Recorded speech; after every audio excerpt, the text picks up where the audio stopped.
closer to offering a referendum on Europe, something that a lot of his own MPs have been really pushing him on recently. What he's saying, though, is that it isn't right to have that referendum yet. What David Cameron is saying is that Europe is changing very fast, so is our relationship with it. He wants to get more powers back, whole swathes of EU legislation on home affairs, social affairs and working time directive, he says.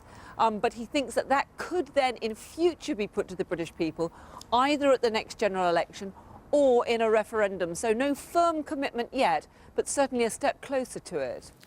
The government has ordered an independent review into the setting of key interbank lending rates, which have been at the heart of a scandal involving staff at Barclays and possibly other major banks.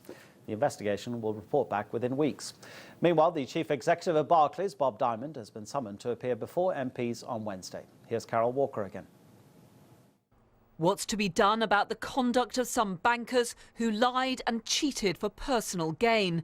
The politicians have rather different views of the right response. Barclays was fined £290 million after some of its staff rigged the rate at which banks lend to one another, the LIBOR, which affects the mortgage rates of thousands of customers. None of those responsible has faced any penalty so far. But today the Prime Minister said a review would look at what's gone wrong. It's very important that the government takes all of the actions necessary, holding bankers accountable, making sure they pay their taxes, making sure there's proper transparency, making sure the criminal law can go wherever it needs to uncover wrongdoing. All of those things need to happen. So the government will hold an independent review to be set up next week. It will propose new regulations on the way the interbank lending rate works. These could be included in the Financial Services Bill going through Parliament and make criminal prosecutions easier in future.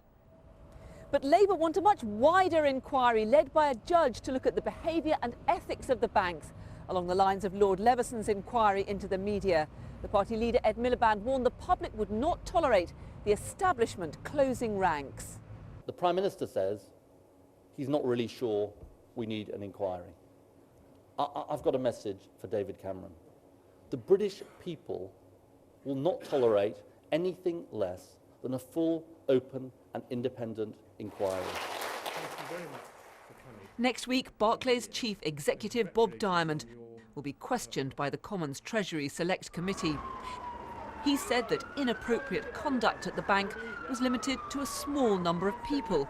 That's unlikely to impress MPs. This latest scandal has already damaged the reputation of Britain's financial services industry. The politicians know they have to agree the right response if they're to restore public trust. Carol Walker reporting.